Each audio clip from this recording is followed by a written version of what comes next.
Good afternoon and welcome to Live Impact News right here on 13 News Now Plus. As always, I am Connor Reel. It is 1 o'clock p.m. and the People's producer, Nia Campbell, is here steering the ship for us. Nia, happy Friday, happy Easter weekend, happy Good Friday. A lot of happies going around today. How's everything with you? I'm excited. It's Friday. I love a Friday. It's Friday. We got one of our favorite segments coming up at the end of the stream, but to begin the stream, we're going to revert back to some of that breaking news that we actually had for you live here on Impact News yesterday afternoon, and that was the ouster of Pam Bondi as Attorney General by President Donald Trump. And for a little more in-depth discussion on that particular topic, we bring in Dr. Casey Myers from Virginia Tech University. Dr. Myers has been with us on the program before. We are delighted to have him back. Dr. Myers, how are you today on this Friday? Doing great. Thank you for having me. Absolutely. We appreciate you being here. And I would love to start here. Now that Pam Bondi is officially moving on, what would you say is her legacy as head of the Justice Department, as Attorney General of the United States? Well, I would say that part of it has to do with, I think, the intense political environment in Washington. She certainly had many challenges, I think, coming into the job. I think that she's been under a lot of scrutiny and a lot of criticism by Democrats. I think that that's going to continue going on into the midterm elections. I think that she also was brought in with the kind of the thought that she would be a good pick because she was part of Trump's team. She was a MAGA supporter. She was somebody that was reliable and had a good working relationship with President Trump. There seems to have been kind of a parting of ways, I think, in terms of maybe what the Trump administration and President Trump wanted her to do. But again, she came in, I think, with the kind of the I think as a almost a reset from the first term where we saw a lot of people have a little bit more acrimonious relationships with the president and kind of a little bit more acrimonious departures. So again, I think her legacy is going to be framed around our highly polarized times. As so many legacies are in sort of the modern political landscape. You mentioned the immense amount of challenges that she had going into this job. Could you maybe give a summary? If you were to pinpoint 2 or 3 of sort of those headline challenges that she knew she would have to handle, what do you kind of look at as the most important pillars of what she tackled during her time or tried to tackle?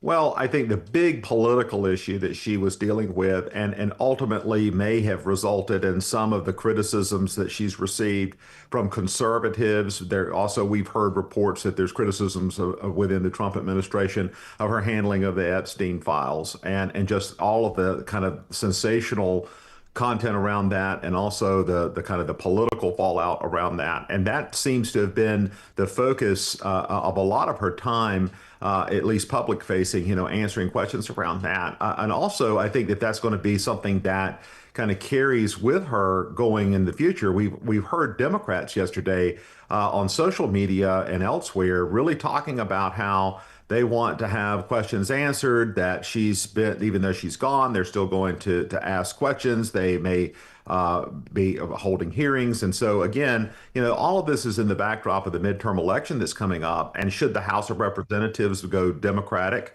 after the election, you may see hearings and testimony around Epstein that may involve Pam Bondi having to testify. Again, I think that's the biggest issue. The other issue I think she dealt with was coming into just a hyper polarized environment. Her confirmation was very polarized in terms of just the breakdown and between Republicans and Democrats and their support for her.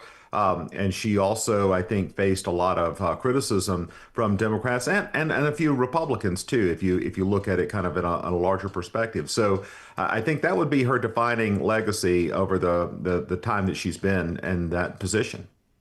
And a lot of people, a lot of the reporting that I have been reading when talking about the job she did and sort of the changes to the Justice Department that she brought, sort of the physical symbol of this is the large portrait of President Trump that was hung over the wall of the Justice Department building. And then underneath the surface, maybe there were some more tangible actions that were taken to sort of I guess, bring the president and the Justice Department a little closer to maybe shorten that arm of independence that has existed more frequently in past administrations. Is that something that you observed as well? Is that something that you saw happening? And maybe what are some of the clues that we can look at to say, oh yes, this is potentially a real thing that did happen during her time? So I think that that's really one of the touch points of the larger conversation that was going on politically around her. And, during the confirmation, a lot of Democrats had criticized her for her seeming support and closeness with the president. I think that they also, if you think about back to the first Trump term and his Justice Department and his attorney generals and some of the relationships that they had, a little bit more acrimonious at times, and also and in that era, you saw people departing, even in many different cabinet posts and White House positions in a little bit more acrimonious way. So I think the second term was really kind of centered around, having a lot more continuity and kind of calmness and bringing in people that were supporters of the president. And so she was brought in with a lot of talk around her ability to kind of represent the president's agenda. And I think that may be also one of the reasons why this departure is surprising, that, a former supporter or a supporter, not a former supporter, but a supporter of the president was removed from their cabinet position after he had some problems with the way that she was doing the job, allegedly. So again, we don't really know what those behind the scenes conversations were, but reports do say that the president had grown increasingly critical of several things that she's done. And this is also the kind of the second departure in a very short period of time of a high profile administration official, with Christine Home also departing. So again, how that closeness works versus what's the agenda for the president, I think that's very important. And also the optics of how she's doing the job and how other people within the MAGA base and Republican Party kind of viewed her as how well she was carrying out the agenda, I think kind of plays a part in all of this. A couple things I want to touch on from that answer there. You mentioned optics. When we look at her last major public-facing events, when she had that hearing and was combative with members of Congress, raising her voice at times, even some name calling, do you think that had any impact on this decision? I don't know if it had any impact, but I think it certainly signals the environment in which she was operating. I mean, hyper polarized environment, hyper partisan environment. Now, that's not the first time that someone has gone in front of Congress and had a kind of a heated exchange. It's certainly not the first time in the Trump administration or prior administrations. And so that's something we do see. But we also know that there is an optics to all of that, and also an articulation of the president's message and the administration's agenda that goes into these highly watched, televised proceedings. And so one of the things that I think they are mindful of is how well can a person articulate the president's message, and also how does that play in the larger kind of political environment. And, 2026 is a midterm election. It can be a consequential election, particularly if there's a change in leadership in Congress, in the House, and potentially the Senate as well. But again, I think all of that factors into this larger assessment of, okay, what are we going to do, particularly in a time where President Trump has had a lot of challenges and lowered approval ratings on some issues that were actually some of his political strengths in 2024. If we look at that, the timing of it and what you spoke to about those low approval ratings, especially around the war in Iran. The president has an address to the nation. He indicates in that address that 2 to 3 more weeks at least of war are sort of in the plans here in the Middle East. The next day, the stock market has sort of a negative reaction to that. In the past, the president has been sensitive to the stock market. I wonder if, when you look at the timing of this, do you think that there was purpose there, or do you think this is something that is a separate part of his agenda?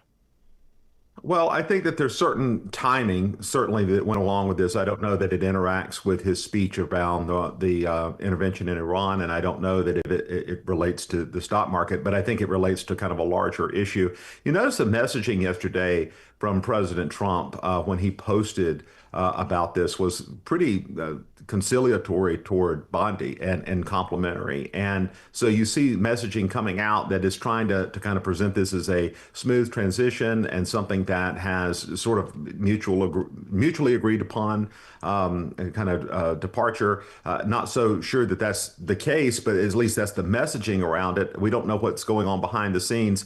I think that what he's trying to signal is sort of a friendlier departure, and particularly in context of what we saw back in 2016 to 2020, where there were departures that were maybe more acrimonious, more clash of personalities that kind of symbolized maybe a friction within the administration and within the president's agenda. Again, I think that the other thing is that this is happening in the spring. By the time the midterms come around in the fall, I don't know that this is going to be a top of mind issue. I do think it's going to be a topic, however, that Democrats will seize upon in some of their campaign messaging, and we saw that already yesterday in some of those social posts that were coming out. And to your point, I've got the Truth Social post up from President Trump here, calling Pam Bondi a great American patriot, a loyal friend. She faithfully served, like you said, effusive in his praise for someone who he just fired for the most part. I'm wondering, and sometimes we can read too much into these sorts of things. You mentioned Kristi Noem. When she was let go, she was moved into a new government position. Pam Bondi transitioning to the private sector. Is there any use in reading into that, the difference there? That may be a difference based on the individual's preference of what they want to do in the future. I think that the language, though, around that Truth Social post is what one would expect in a political environment where, even though this is a removal of someone from their position, or they're no longer going to be, or they've fallen out of favor or whatever, that maybe there is still that kind of personal friendship, but not, a support for the job they're doing. But in the way that they are articulating it, I think it is meant to really emphasize continuity and to minimize this sort of perception of infighting. And like I said, I think that there has been in the past, and not just with President Trump, but with other administrations as well, when there's a departure of a cabinet level official, there's always the question of, okay, where's their dissent within the ranks, or is there some sort of tension within the cabinet between a cabinet member and the president? And so I think that this is all articulated around to create kind of a narrative of this is a transition. What he didn't say in there is who's going to take over after her on a permanent basis. We know that there's an acting AG, but we don't know who the next nominee may be, and there's a lot of speculation around that. And so that's going to be, I think, something to watch for, particularly as we've seen a lot of conversations around, transitions in the Trump administration with different positions. And we had a lot of conversation around that last year and early this year around the Fed chair. So again, this is something that is a politically significant event, and it's going to be something that we're going to be hearing about, I think, in the future for a while at least. And Todd Blanche will take over for the time being. And then I have personally, in reporting, especially from the Associated Press and from CNN as well, seen the Environmental Protection Agency Director Lee Zeldin rumored to be very high up in the running for that position to take over as Attorney General. Anything about his resume, his role, and what he has been in this administration that you want to elaborate on, that could tell us about his potential as Attorney General and maybe what his leadership would look like? Yeah, so I've heard that as well, and there's a lot of conversation online and in media outlets around Zeldin. Zeldin is a Trump supporter. He's been in a position where he supported the president on numerous issues. He has MAGA sort of support, I think. One of the things about him, though, that I think will be interesting, and particularly the timing of the nomination. If you go through a Senate confirmation, how acrimonious of a process is that going to be? And we've seen that, with some of these cabinet officials and others really get into an acrimonious or kind of razor thin vote. And a lot of questions around certain aspects of the Trump agenda and the Trump administration. I think, again, like we talked about, Epstein files is some of it, but some of it is also, certain, measures that the DOJ is taking and initiatives that they're taking. Zeldin also, I think, though, is seasoned in that kind of scrutiny. And so he's one of the names. But if you look online, you'll see others as well. And again, this is going to be interesting to see how fast that name comes out, that nominee comes out as well, because certainly there will be a lot of talk around that and political posturing and obviously some political criticism, particularly from Democrats. So again, that's really one of those things we're going to watch closely for. Excellent, excellent. And I'm wondering, while we have you here, we're fortunate enough to have you on the program, anything about President Trump's address to the nation that stood out to you that maybe the average person viewing maybe missed or didn't pay as much attention to? I know we brought you on to talk about Pam Bondi, but since we have you here, anything at all that you want to spotlight about that address?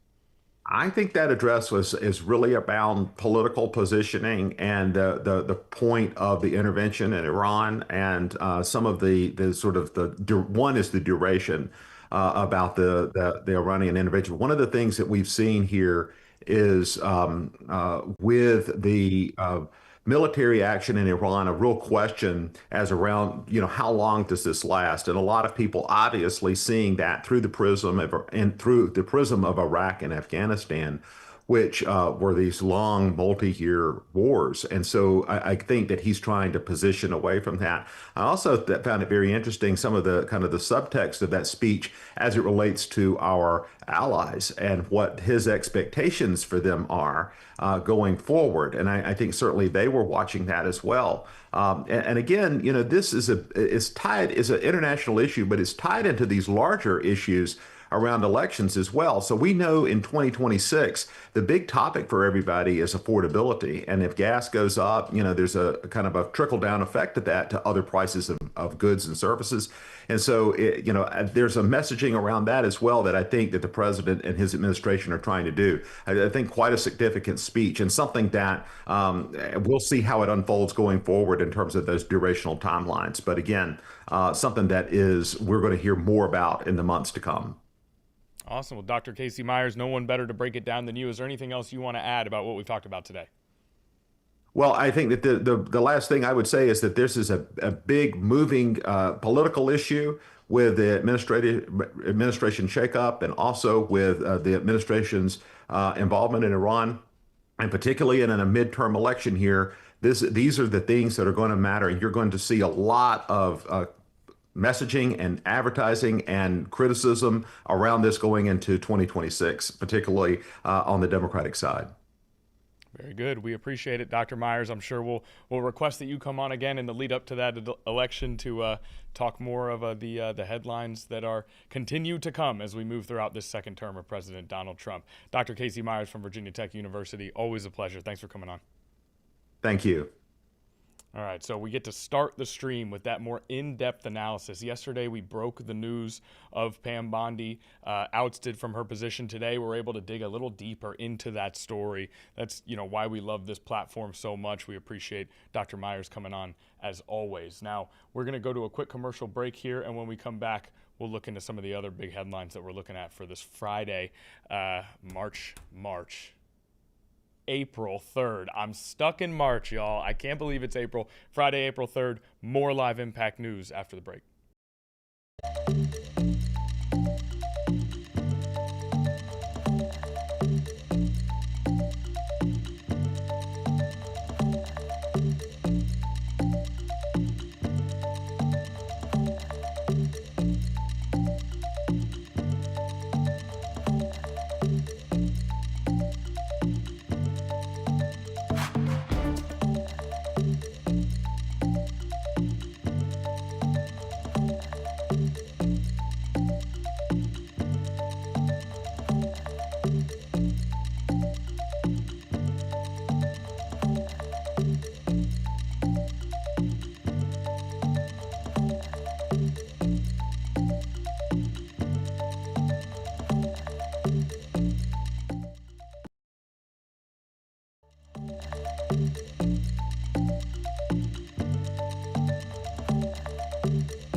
Okay, welcome back to Live Impact News on this Friday, April 3rd, about 1:21 p.m. It's Good Friday. Happy Good Friday to all who celebrate. Happy Easter weekend to everyone who will be enjoying the holiday this weekend. Let's explore some other major headlines that we have here today. And of course, the war in Iran carries on into its second month, into its fifth week. We know, at least according to President Donald Trump's address to the nation on Wednesday night, that at least 2 to 3 more weeks are anticipated in this conflict. That was according to the president. 2 to 3 more weeks of heavy conflict are anticipated by the president, as I kind of stutter through this here. Okay, now the major news today, however, is one crew member has been rescued after an American aircraft was shot down in Iran. U.S. and Israeli officials said today that Iranian TV, or that's according to U.S. and Israeli officials. Now, according to Iranian television, at least one crew member ejected from that aircraft, and Iranian television urged Iranians to deliver any enemy pilot to police for a, quote, precious prize. This was the first U.S. aircraft lost in Iran during this war. So let's go through this once again. An American aircraft shot down in Iran. Following that aircraft being shot down, Iranian TV urged Iranians to deliver any enemy pilot to police for a precious prize. Since then, one crew member has been rescued, according to U.S. and Israeli officials. So a intense series of events, a dangerous series of events. President Donald Trump has been briefed, according to the White House. And again, the first U.S. aircraft lost in Iran during this war, and we know that one crew member has been rescued in that particular situation. Now, if you bear with me, I am making sure that there's no other pertinent information that I need to convey to you here in regards to this story. That search and rescue operation had been happening, according to the U.S. military. 3 different sources on condition of anonymity say Israel is helping United States with the operation that ultimately did lead to one crew member being rescued. We don't have word here on if there were other crew members involved. It specifically says one crew member rescued. We don't have information yet, though I am sort of reading through it as we go. This is relatively late-breaking news for us in terms of the rescue. No additional information from the president's office, only that he has been briefed on the situation. Again, we mentioned first aircraft lost since the war began 5 weeks ago. It is not clear if the jet was shot down or crashed. I think that's critical information there. We do not yet know if the jet was shot down or if it crashed. We know that Iran has fired on targets across the Middle East today. There is an insistence from President Trump. He repeatedly, in his address to the nation, spoke about how Iran is completely decimated. Their Navy, their Air Force, their infrastructure. He talked about how it's been completely decimated, and yet Iran firing at targets across the Middle East today. So that may be a symbol that military capabilities do in fact remain, despite some of the reporting coming from the United States and Israel. Their control of the Strait of Hormuz continues. We saw from President Trump him imploring allies in NATO to take control of the Strait of Hormuz for themselves, imploring them to cherish it even at times. And we are looking to find more information about this pilot in particular. Again, that Iranian channel urging residents to hand over any enemy pilot to police and promising a reward. This news came in before we caught wind of the one rescue. Here we go from the Associated Press. The number of crew on board wasn't immediately known. So there has been one crew member arrested. We do not know if there were any crew members who still need rescuing, who have been hurt or killed, or are still in Iran in search of rescue. We also, and of course, residents encouraged by their television screens in Iran to go and find enemy pilots and give them to police. So, a very, very scary situation for United States military service members, knowing that an aircraft has now gone down over Iran. Again, we don't know if it crashed or was shot down.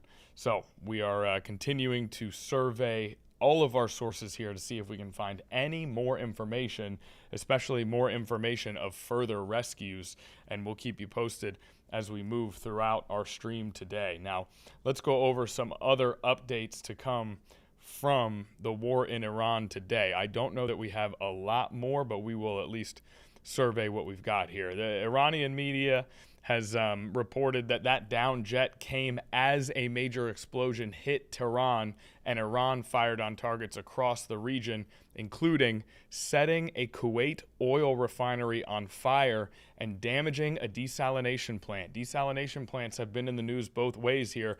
Those plants provide drinking water for Gulf states and have now become a target in this war. Obviously, that type of thing impacts civilians greatly if those plants provide drinking water for many states in the Gulf.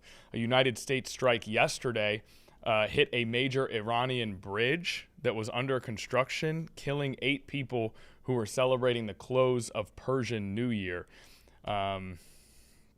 Trump cheered the bridge's collapse and threatened that there was more to follow. And then we have President Donald Trump asking for a boost in defense spending to $1.5 trillion. That would be the largest such request in decades here. And it does not include the $200 billion that was requested by the Pentagon last month.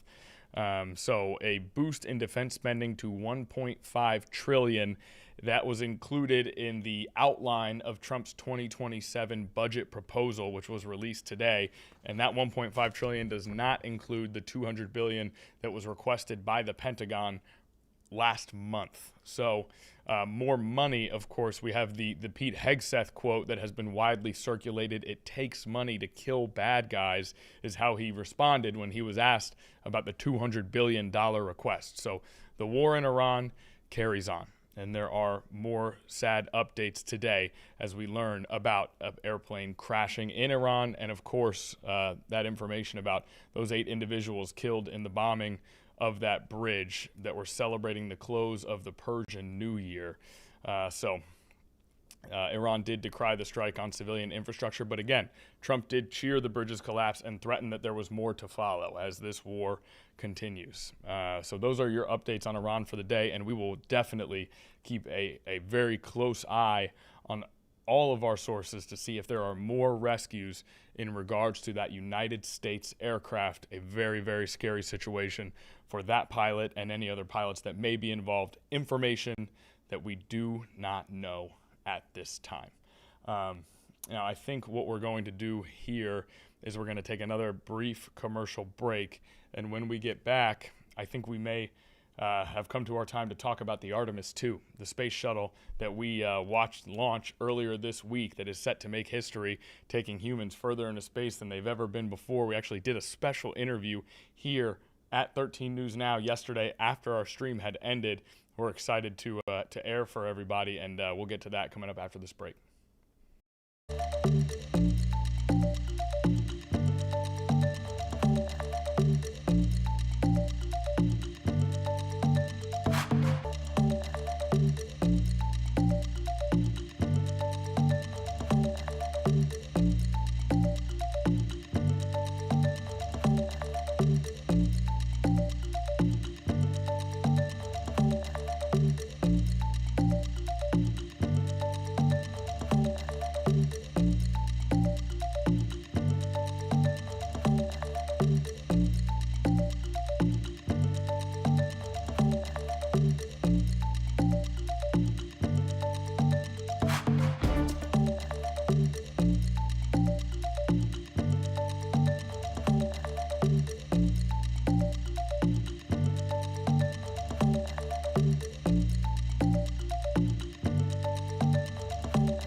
Okay, welcome back to Live Impact News, 1:33 p.m., and we got to talk schedule, everybody, because I know that before the break, I said that we were going to get into some Artemis II coverage coming up next. We have an awesome interview that we did yesterday after our stream to show you.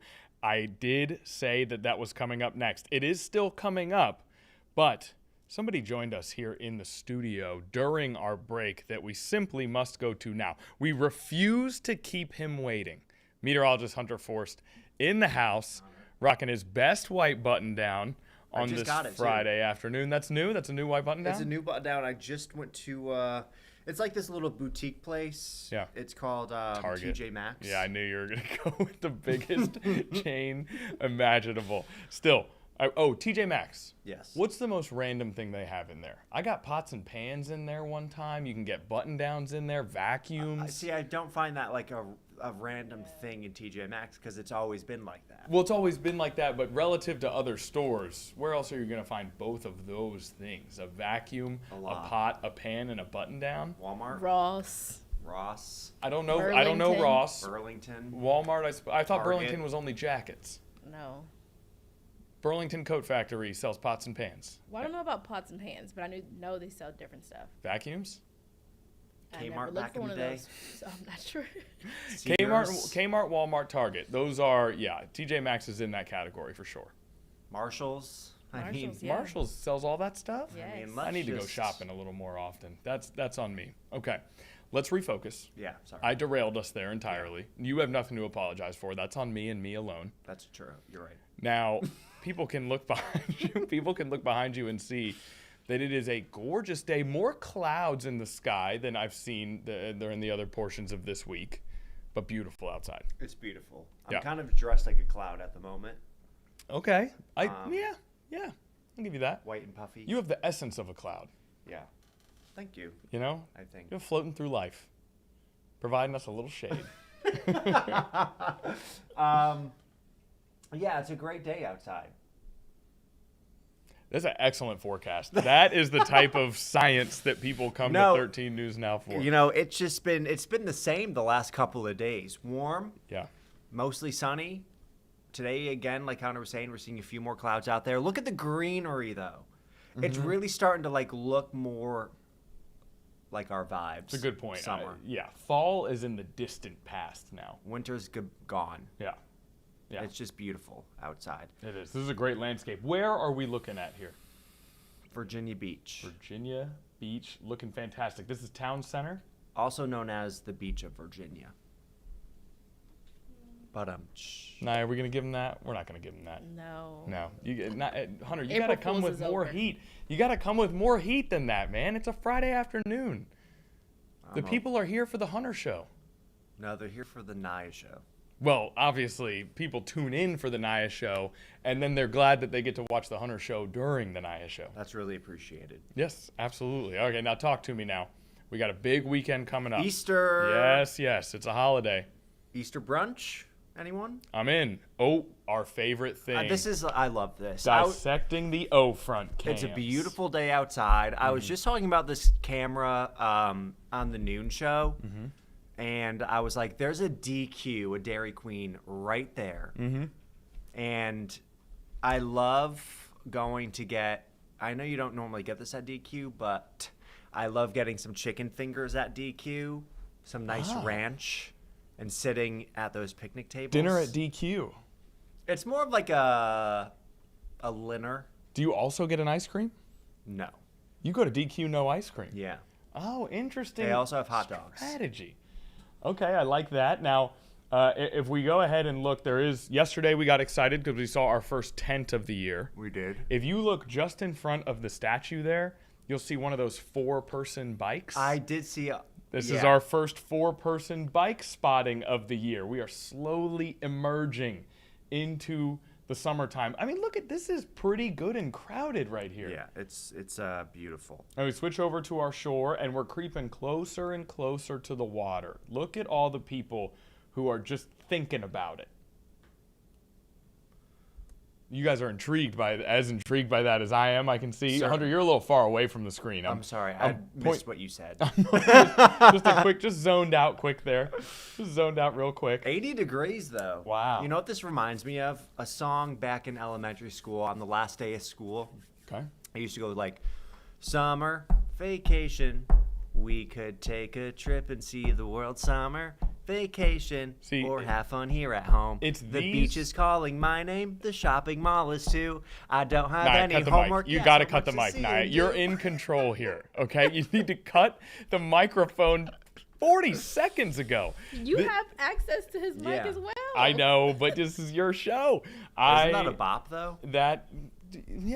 Yes. I think that should be the theme song every opening during the summer. Your passion for it is inspiring to me. These are the moments where I wish we did have comments, live comments on the Impact News And feed. it would say, keep going, Yeah. you're so good. be like an That's a American great Idol type song. of situation. I'd give you a ticket to Hollywood after that. Thank you. Now, okay, so that's what this day reminds you of. Love the Easter graphic. Thanks. Easter Sunday, 78 degrees for a high. We're dry in the morning. Early afternoon, we're good. It's really late afternoon, evening. We see some rain moving on in.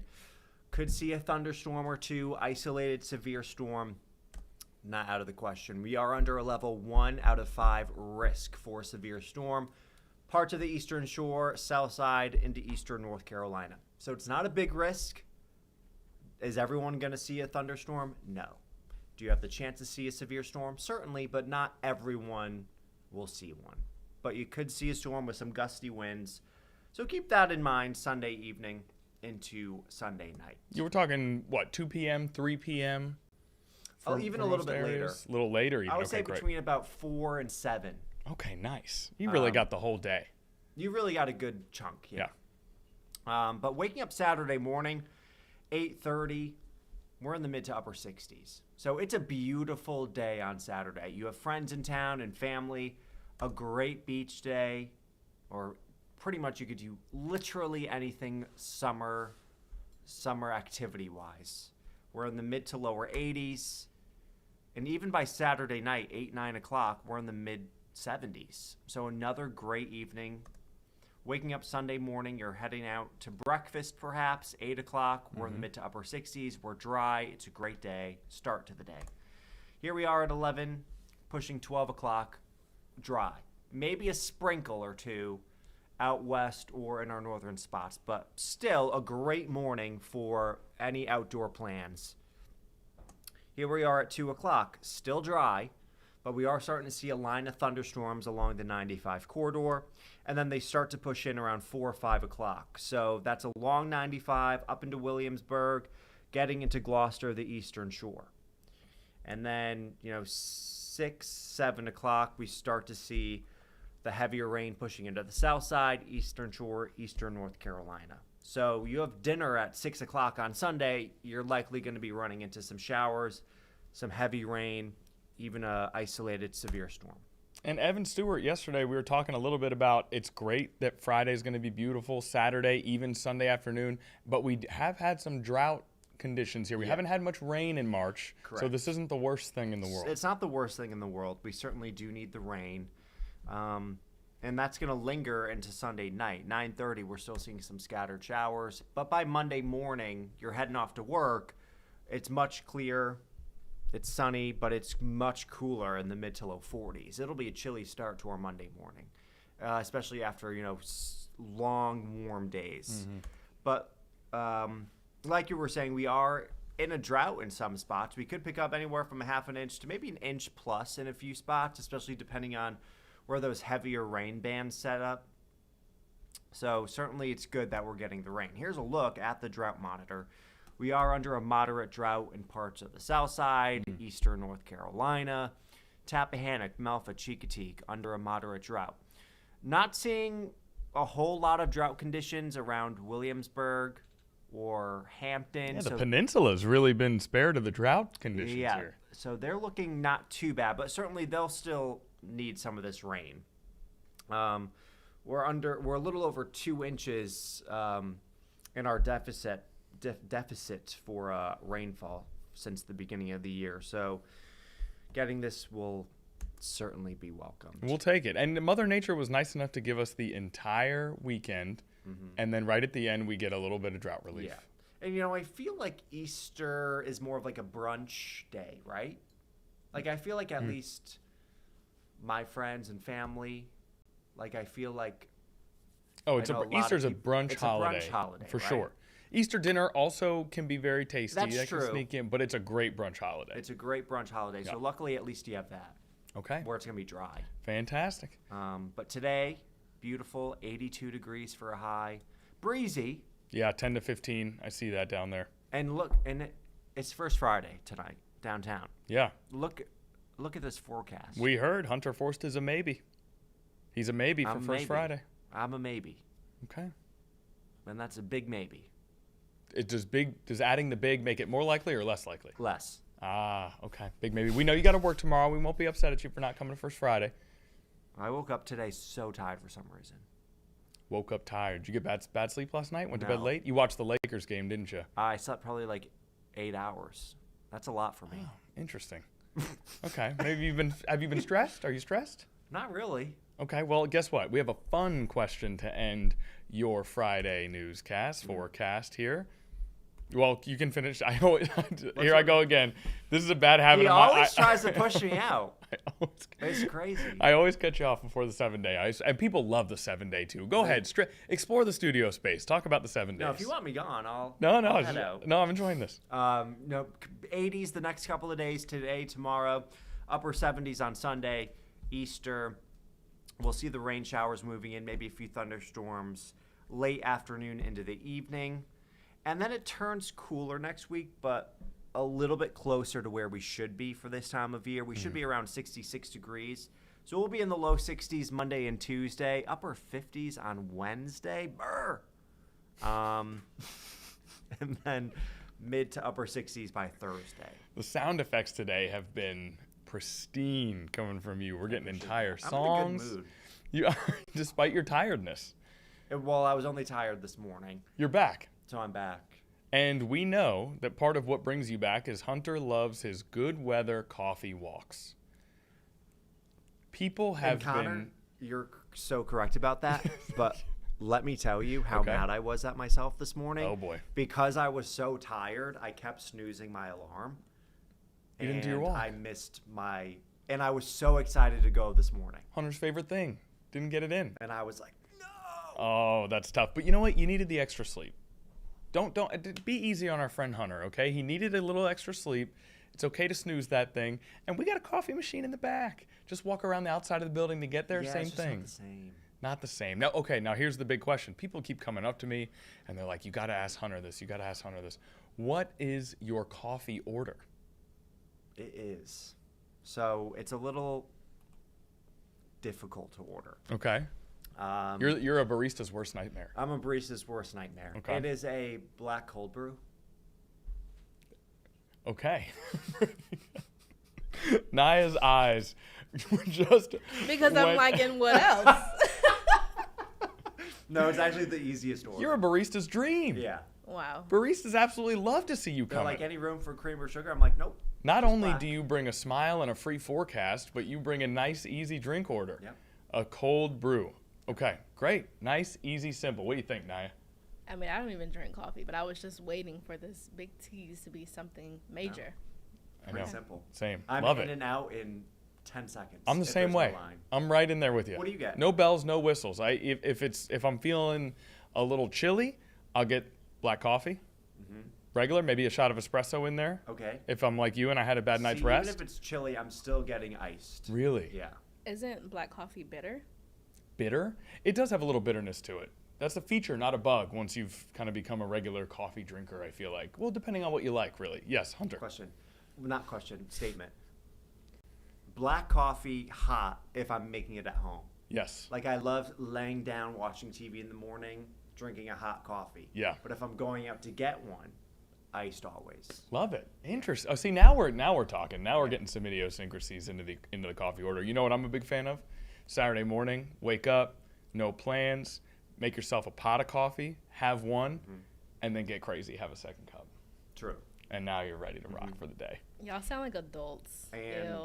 it's even What? better. That's really kind of you to say. When you treat yourself the night before by putting the coffee grounds already in the coffee pot, Oh, yeah. and you hit brew later. Yeah. So when you wake up, you hear it going. Yeah.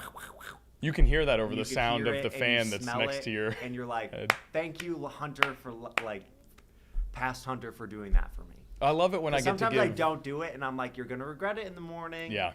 Getting that the beans out in the morning, and you're like, oh man, I just want to drink this. I don't want to make this. Right. Though there is something to be said for accomplishing a task right away. Right. Right? Little something. Do you still are you rocking with a fan? You go from the fan straight to the hot coffee. You have a nice temperature mixture going. Correct. Oh, sounds like a lovely morning. We are all going to have one of those tomorrow because, again, this is a rare one, folks. It is early April, the NCAA Final Four, a beautiful forecast from Hunter Forst. We got it all going on here, guys. This is going to be Fantastic. a really beautiful Saturday and a wonderful forecast from Hunter. Thank you. And we look forward to seeing you as a big maybe at First Fridays. Big maybe. Big maybe for Hunter Forst, but a definite yes for a great week of forecasts here on Live Impact News. Will we see you at 4 p.m.? I'll be there. I'm 4 in the p.m. floor today. 13 News Now, 4 o'clock p.m. More from Hunter Forst. I'll be there as well, actually, and we'll have a good time. And Janet Roach. And Janet Roach, of course. They know. know. They're there for Janet Roach. They're there for Let's Janet. be real. That's And true. honestly, so are we, quite frankly. Correct. Our leader here at 13 News Now, one of the very best, as you are, Hunter Forst. As you. Thank you for the songs. Thank you for the As forecasts. Here on Live Impact News, we now will get to the Artemis II. Anyone who has hung around, I hope that you enjoyed that. And we now are going to talk some historic rocket launches right after this break.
Okay, welcome back to Live Impact News. Now, obviously, the Artemis II, a couple days into its trip to the moon. The first time that we've been that far into space in 50 years. It's going to circle the moon, which will take it likely farther than any human being has ever traveled into space.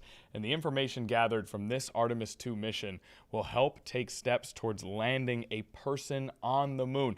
Once there's a person on the moon, hopefully the next step is maybe a more permanent settlement on the moon, and then maybe a few steps after that, the moon is used as sort of a stopping point between Earth and Mars. So this is the first step. Well, it's been many steps in our journey into space as humanity, but this is the first step, the first new step, I suppose, towards a very, very real initiative here in our cosmos. And yesterday, right after our stream ended, we were lucky enough to talk to NASA expert Dr. Joe Westlake. He's a heliophysics division director, and he was able to give us more insight into this mission. Let's go to Dr. Westlake now and our interview with him that we filmed yesterday evening. Wonderful. Excellent. Can you hear me okay? We are going to get started there then. Naya, are we ready to get started? Okay, then we will do in 3, 2, 1. We are here with Dr. Joe Westlake, a heliophysics division director, who joins us now to talk a little bit more about the Artemis II mission that took off on Wednesday afternoon. It was quite a moment. You know, Dr. Westlake, I want to start there. We won't get too technical right away because especially in your line of work and what you do and what your passion and professional obligation are, what does it mean to you on a personal level to see this happen and to be at this stage of development and kind of get to witness the spectacle of it all yesterday? So I wasn't around when we launched humans to space the last time, humans to the moon the last time with the Apollo era. In this case, watching those 4 astronauts lift off of here from the Cape, watching the power of the Space Launch System and the Artemis, and watching everything go forward there was, I mean, frankly, just amazing. It was so emotional, you know, brought a tear to your eye kind of thing, and just so proud of all the work that we've done here at NASA. So proud of our engineers, of our team, and of these astronauts, and frankly, just excited to see what's next. And let's talk about what's next. They are headed to the moon. They're headed further than humans have ever been into space. What are the most critical aspects of this mission? I know we won't be landing on the moon, but what are the most important things we hope to gain here? Yeah, so this is the second test flight of the Artemis program, and this is the first time that we've had a crew on board in which we're actually going to wring out some of the functionality of the Orion capsule. We're going to get them out to the moon. We're going to get them into a nice swing by, bring them back, allow them to get some science and some understanding from the far side of the moon, some unique objectives as they go out and come back. But really, they're going to test out all the capabilities of that Orion capsule as we prepare to really get that permanent lunar presence with the lunar base and to move further and further out on our first steps towards putting humans on Mars. And when it comes to a lunar base, I mean, what needs to occur for that to become a reality? What's the checklist of things, broad things, to ensure that we can have a lunar base? I mean, it sounds almost impossible just hearing that thought. Yeah, it sounds impossible, but I'm pretty sure we at NASA here are up for the impossible. So over and over again, we've landed a multitude of things over the last year on the moon. We've been working towards getting that more permanent presence with our commercial lunar program, and we've been moving towards getting logistics and all sorts of other things. Really, the next steps are to wring out some of our capabilities with Artemis and Orion. We're going to get towards operating some of that in low Earth orbit with Artemis III. We're going to get towards landing in the further Artemis missions, and then getting towards that permanent human presence on the moon as we build out all of the pieces and the capabilities going forward. And it's so, well, first of all, I think you may have coined something there for NASA. I believe you said something along the lines of, at NASA, we do the impossible or something like that. That was good. Copyright that, write that down. I really enjoyed that. Now, I know we're getting out a little ahead of ourselves. We will get back to the Artemis II here in just a second. But are you able to give me a realistic picture of what life on the moon would look like for someone who's a part of that sort of permanent settlement? Yeah, that's a tricky one. I think, you know, if you think about how the Apollo astronauts experienced life on the moon, it was sort of a short trek and a short understanding. As we get more and more towards a permanent presence, some things will become routine, but also, there's some new knowledge and some new understanding that we need. In my field of heliophysics, one of the big things that we need is the ability to predict and forecast the space weather for those astronauts for that longer term presence. So being able to predict the activity from the sun, being able to give our astronauts fair warning ahead of time, similar to what you get on the plane. You get on the plane, you want to know whether there's going to be turbulence, whether there's going to be, any issues on the way going forward. As we fly into space, we're going to want to have that understanding as well. When it comes to space weather, what are we on the lookout for? I would imagine it's not quite as simple as hurricane projection here on Earth or things of that nature, thunderstorm warnings and things like that. What about weather in space? Do we know, and do we need to protect ourselves from in a situation like the Artemis II? Yeah, so over the last 50 plus years, we've been building up that knowledge and that experience and expertise to understand how the sun operates, understand the dangers of outer space, understand the conditions in which these astronauts are going to go through. We've built up a fleet of spacecraft that we've sent up to really give that advanced warning. I have a multitude of spacecraft that are at the Sun-Earth L1 point, about 1 million miles away from the Earth, always sitting upstream of us from the sun and giving us that advanced warning system, similar to what you talked about on the hurricane side. As we've built out a lot of this data, our forecast knowledge, our understanding together with the NOAA Space Weather Prediction Center gives us a lot of foresight, a lot of understanding, and a lot of the capability to be able to give these astronauts time to shelter in place, time to get behind things, or time to be safe. And really, that's something that's been an advancement since the Apollo era. And as we move out towards this lunar base and towards, putting humans on Mars, this is our next step in heliophysics. How do I get from I see something come off of the sun to I think in the future there's going to be this percentage chance of a solar flare, of a coronal mass ejection, of space weather that could impact these astronauts. We're getting there and we're making progress. Absolutely. It's great to see, and hopefully more progress to come with this particular mission. When it comes to either the Artemis II and its mission, space weather in particular, or just our sort of exploration of the cosmos, what would you say is the biggest maybe misconception that the average person has about this industry? I think probably the biggest misconception is the misconception that we aren't flying as much as we are, that getting into space is so new, or various other things. I think we're constantly flying here from the Cape. Since I've been down here, I have seen 3 launches, including our Artemis launch. We're constantly putting things up into space. Our understanding of outer space and the science that's coming down from that, our understanding of our world, our environment, the magnetosphere, the space weather is constantly changing, constantly going for the better. And frankly, we've got the best minds here at NASA working on it. Well, Dr. Westlake, you have helped our understanding of all those things tremendously by joining us here for a little bit. Enjoy the rest of this mission. Good luck to you in all of your work, and we appreciate you hanging with us here on Live Impact News. Yeah, thank you so much. Be sure to join us on nasa.gov as we go forward. Yes, absolutely, and we'll make sure to include that later on as well. NASA.gov to keep track of the Artemis II, a historic mission started yesterday and will continue on for years and years with the impact. Okay, we are going to toss it from me back to myself. This is today, Connor. That was yesterday, Connor. We are now back in the Live Impact studio here in real time. We really appreciate Dr. Joe Westlake spending a little bit of time with us yesterday to help us learn a little more in depth about what we're doing out there. Space weather in particular, a really interesting aspect of this entire mission, just of the whole concept, right? You think about, there are so many different aspects of space that you can think about, including our existential place in the cosmos and what it all means. But then you boil it down to the nuts and bolts, and it's, oh yeah, we got to worry about space weather too. So there's so much to discuss here, and more of it was discussed during NASA Artemis II's daily news conference. We are now going to go to the recording of that press conference to see if we can get some more tidbits on how the mission is going, how things are doing. We're going to stay with that for a little bit.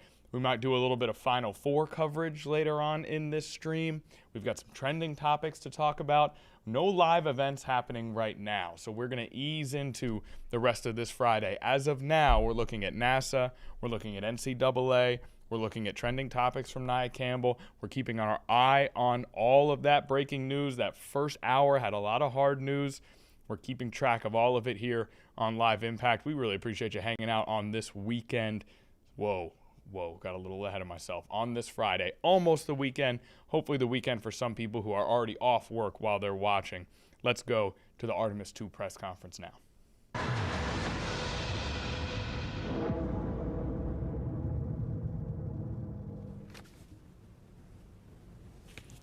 Good evening and welcome to NASA's Johnson Space Center in Houston, and welcome to our Artemis II status update.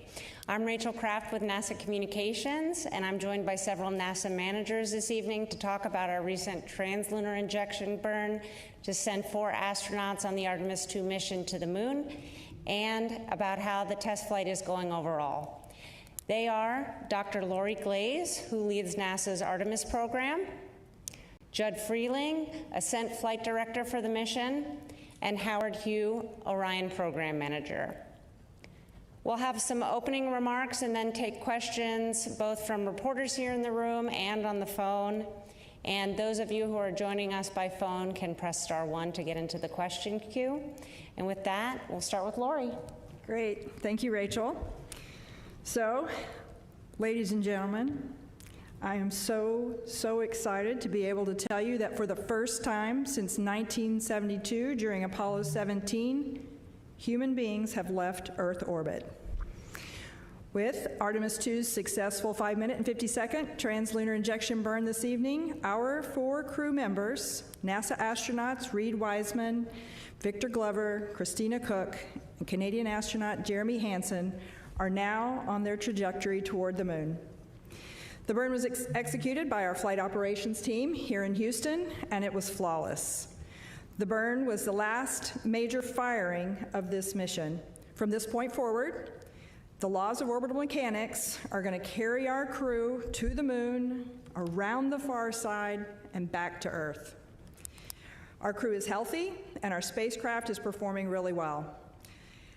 After we've had a series of checkouts since launch, and again, everything really performing pretty well. And we are on the path that we designed for this mission. But just a reminder, again, you can hear us keep saying it over and over again, this is still a test flight. We are getting, and we're going to continue to get, lots of new data every day, important information as we continue learning how we're going to operate this Orion spacecraft in the actual space environment. And I'll tell you, we're already learning a lot as we go. We've encountered several things along the way. We're not really tracking anything right now that's of concern, but anything that we've encountered since we've launched was brought to our mission management team today and discussed, and the satisfactory path forward on every case, and a unanimous decision to proceed forward with the go for the translunar injection burn. So you'll hear a little bit more about some of that here in a minute, all the things that we've been doing. As a reminder, we got 8 days of work ahead, and we intend to learn as much as we can, everything that we can that this vehicle can teach us. And with that, let's see, before I do that, we had a couple images we wanted to share. Let's see if we can pull some of those up. I wanted to share one of my favorite images. This one I saw last night. Actually, I was getting onto the plane to fly here from Florida. This one popped up, and I just absolutely love this one. Looking out the window, you can see the solar array wing there and the OMS engine from the Orion spacecraft, and then you can see Earth's crescent in the back. I just thought it was absolutely gorgeous with our crew members being able to see out the window there and get that photo. It's just absolutely beautiful. And then the second image I wanted to show you, you'll hear a lot more from Howard about the proximity operations demonstration that was conducted yesterday evening. And let's see, is that one going to come up? It's coming back. It's coming back. There it is. And in this image, you can see Victor Glover on the left there. He was using the manual controls to maneuver the spacecraft. And then Reed Wiseman on the right there was calling out the commands. So it was really, I hope some of you got a chance to watch that. I was riveted. It was absolutely spectacular to hear Victor's narration of the whole activity. So super cool. So with all of that, I am going to hand it over to Judd, and he can talk us through some of the technical details about the flight so far. All right. Thanks, Lori. It's been a great couple of days to be in the space business. Yesterday, SLS put us right on the money during ascent. We started with some checkouts by the crew from both the water dispenser and the toilet. Those were successful. And ICPS then burned us with our perigee raise maneuver, got us in a stable orbit. We did have a brief comm outage that was due to a ground issue that we have now rectified, and we understand that's not going to be a problem henceforth. And then, let's see, the ICPS then gave us a great amount of energy, put us in the high Earth orbit with the apogee raise burn, again, right down the money. So really happy with that burn. After that, as Lori mentioned, Victor did the ProxOps demonstration, gave us a lot of great feedback on how the vehicle responds in preparation for future rendezvous operations. So very valuable data. We also checked out all of the carbon dioxide scrubbers. All 3 beds successfully checked out, and CO2 is doing great in the vehicle. We did, once we were done with the ProxOps demonstration, the ICPS on its own did the automatic deploy of the 4 CubeSats, and then also ICPS did its disposal burn, and so that all went well. In the middle of the crew sleep, we also had them wake up and do the perigee raise burn, and that was 100% successful. Got us again back into a stable orbit, raised our perigee to about 100 nautical miles. So we're happy with that performance as well. This morning, the crew woke up. They had a conference with the flight control team and our lead flight director, Jeff Radigan. Went over some details of anything that they had, changes to the timeline, which were minimal. They did an exercise test of the flywheel. That was successful.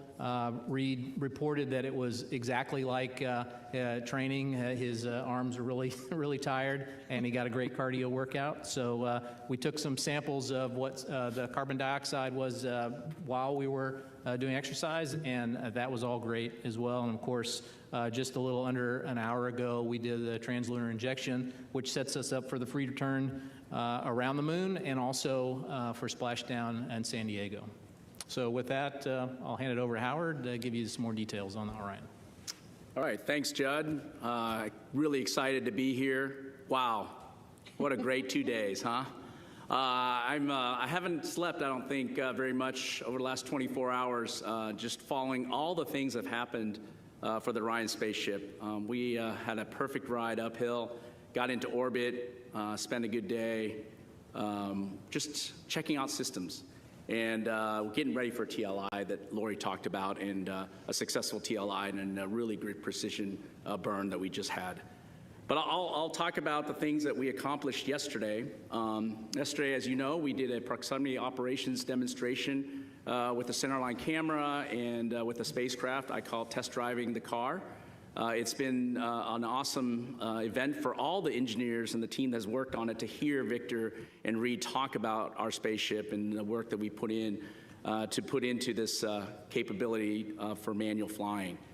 I would say that, first of all, we accomplished all the test objectives that we set out for this proximity operations. We have 2 precision tests, and I'll describe a little bit about what those were. But I'll send with a picture first to show you and describe. This is a very close-in picture, these 3 pictures. On the, I guess, upper left of the picture is our centerline docking target right in the middle. It's a standoff cross that you'll see. It's a 2-foot wide target. This is the target that we're going to use for future missions. So this is the exact flight configuration that we use. So it was really important that we got that on the interim cryogenic propulsion stage. So we were able to get that on that stage, and what we do, as I describe it, is as we separate from the ICPS, we do a backflip, 5 degrees per second, and we back away all the way as far in this demonstration was about 400 feet. And that back away scenario, that allows us to have a good standoff understanding. We're pretty far away, not this picture, but I'll talk a little bit about where this is going. Then we start doing what I call course manual piloting. And this allows, and you might have heard this, what Victor was doing was basically moving side to side with the spaceship, up and down, and then doing the rotation pitch, roll, yaw, making sure that the response from the spacecraft and the performance is what he's seen. And the reason it's coarse is because you're so far away at 400 feet that you want to make sure you have big maneuvers so you can see the target going out of your field of view a little bit, okay? So that's what we did at the initial part, and then we slowly started coming in and approaching the vehicle.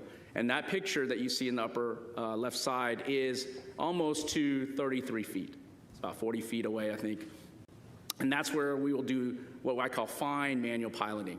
So we're just doing a little bit of the same thing, side to side, up and down, doing the pitch, roll, and yaw maneuver and handling. And you heard that if you watched closely, and some great commentary. Especially, it was heartwarming to hear. I know I talked to some of our team members today, to hear that how well their baby worked, operating precisely.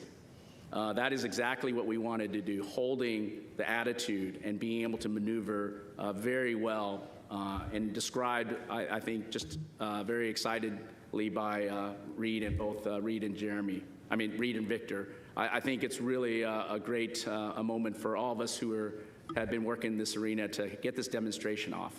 And of course, that wasn't the end of it. We did back away to about 65 feet, and we let the ICPS do a maneuver, and then we had another target, what we were calling this two-dimensional target. So it didn't have a standoff cross like we did on the ICPS nose. What we did was add a good 2-degree target or two-dimensional target on the spacecraft, on the ICPS, and then we did the same maneuver, but a little different. This maneuver was what we call 6-degree of freedom maneuver, where we were tracking and also maneuvering by rotating as well. So you're translating and rotating at the same time, and that allowed you to have a different characteristic of the vehicle performance in a manual piloting approach. And we were also able to go to this 33-foot range. So really important demonstration of both the fine and coarse handling of the spaceship for future missions as we go forward. And that was something that we wanted to make sure we brought down some risk. And you saw the images of the centerline camera, and performance was outstanding. And of course, the crew was outstanding. They did a terrific job. I actually flew the simulator. I did not qualify for this mission, unfortunately. So I definitely wasn't ready for this kind of mission, but Victor just did terrific and followed everything. And I saw the track today in terms of predictions, and I got to give kudos to him. He followed it right along, and it was a really great opportunity to demonstrate our capability. So that was a really important demonstration and test of our rendezvous and proxops capabilities that we're going to need for the future. But also in that 24-hour period, we had to obviously demonstrate our readiness for translunar injection. We were able to really track a lot of the subsystems that we've learned from on Artemis I, but also the most important subsystem when we put humans on board is the life support system. And I'm happy to report that the performance of the CO2 scrubber, the ability to distribute water, control the temperature inside the cabin is exactly as we predicted, and in some cases better. And so that was really great. And of course, across all the other subsystems that we demonstrated in Artemis I, like power generation, was better than predicted. Also, over 13 kilowatts of power generation, and our ability to control, like I said, the inside cabin and control the temperature across all the parts of the spacecraft was right on and nominal. So that was really good to see. And of course, we were ready to execute the TLI burn today, and our guidance navigation control system was ready to go and demonstrated through this burn its ability to handle this type of burn and the precision that's needed to take us to the moon and come back into Earth's atmosphere.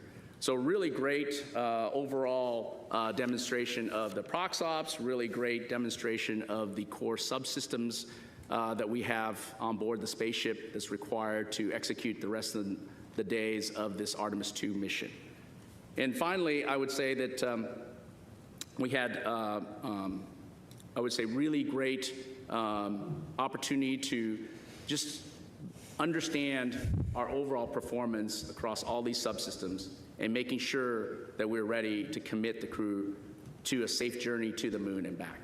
And we demonstrated that over the last 24 hours. We were able to, as Lori said, have a mission management team review of that and determined that we were go for TLI. And I'm just really happy that we're headed to the moon. Thank you. All right, it's time now for questions. We'll start here in the room, and then we have several on the phone. A reminder, please raise your hand if you're here. We'll have a mic coming around. And then if you are joining by phone, *1 can get you into the question queue. And we will begin in the room here. Let's come around with the mic here in the front. Tarek, yep. Thank you very much. Tarek Malik with Space.com, and I think it's for Howard. You know, the TLI seemed to go quite well, although I guess there were some reports of a couple of caution alarms that the crew reported, and then the mission control said, you know, it was not to worry about. And I'm just curious what those alarms were, or those caution lights were, and you know, how they were, I guess, set aside so quickly. Thanks. Okay. I'll let Jed maybe give some highlights there. Yeah, so about 15, 20 minutes before TLI, we had a couple of nominal reconfiguration changes of the atmosphere revitalization system, the cabin fans. And when we were moding those to a different mode, the fan speed change caused the cabin sensors to dip below the caution limit for just a bit. And of course, that rang an alarm that was a suspected cabin leak. That was a false indication. And so we quickly knew that there was no leak. We knew that there was just the sensors dipping low pretty quickly. Additionally, there were some RCS, reaction control system, SM manifold messages that we had been seeing previously. Essentially, whenever we're using that system, there's a pressure sensor divergence. And we've seen that before, and so we knew exactly what those signatures were. So again, not an issue at all. Eric. Eric Berger, Ars Technica, and just congratulations. So far, it's been spectacular to behold all of this. I guess two questions for Howard. You know, first of all, quick question: were there any thruster issues during the ProxOps demo? Any sort of outages or concerns with that regard? Did everything perform nominally?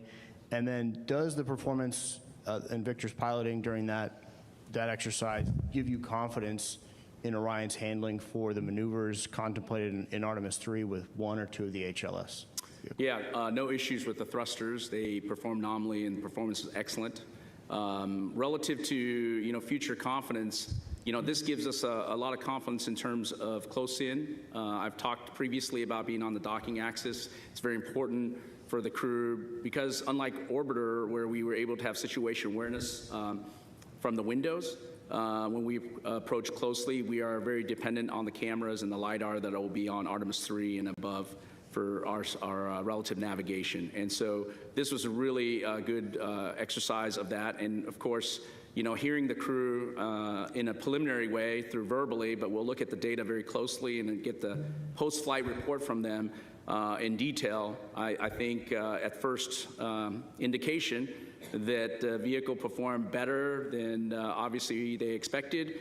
And I think, for us, it was really good understanding of how the human-in-the-loop part worked. We know precisely what our capabilities are when we have automated capability, but having a crew in the loop and demonstrating their capabilities and being able to hold and be able to execute a translational and rotational maneuvers and being able to do that precisely is really outstanding. And I look forward to them coming back home, telling us all the nuances. I'll be sitting in hours with them and questioning them on how they felt about it and what the responses were based on the pulses they put in. But yes, it's very, very heartwarming to hear that from the crew. And of course, even better to get the technical data and play that forward. Go ahead. Mark Kirkman with NSF. This is probably for a combination of both Judd and Howard. Now that we're committed with TLI, during Translunar Coast, the attitude you're going to hold, what are the out-the-view windows for the crew? Are they going to be what are they going to be able to see Earth with regard to Earth or the moon? And also, prior to the flight, you were talking about, based on TOI, what they would get to see when they do the close observation. It was based on a sun angle of high, medium, or low. What did we end up getting based on the launch day and the TOI that we're in? And if you don't mind, just based on what he said, I'd like to follow up with Howard. It sounds like, based on what Ike said and you said, that the handling qualities, tight, deadbeat damping, that this is better than you predicted. Is that a true statement? You want me to start first and go ahead. talk about that? I would say that, predictions are hard. There's a human in the loop kind of element, and we practice that. So I would say, yes, definitely maybe better than we anticipated in a lot of ways, because there's variations by which we go into space. On a closed loop control system, for guidance, navigation, control, when you have an automated system, you know precisely and you predict exactly how the system will respond. The crew is well trained, and Victor did exactly what he needed to do, and the spacecraft responded. As far as where the vehicle will be pointed, most of the time we spend in a tail to sun attitude. So we take the back end of the vehicle, point it towards the sun, and so whatever the geometry is, that's what you get. We sometimes have the advantage when we have good power balance. We can move the solar arrays that have cameras on the end, and we can move those around and see what look back at the Earth or look forward at the moon. Also on flight day 6, whenever we do the lunar closer approach, we'll change attitude, make sure that the crew has those views of the lunar surface. As far as the lighting of the moon, this was a lower lighting day that we launched. I think it was in the 20 to 30%, 20% lit area. So we'll still get good shots from the crew. We'll still get great descriptions from their Mark I eyeballs. But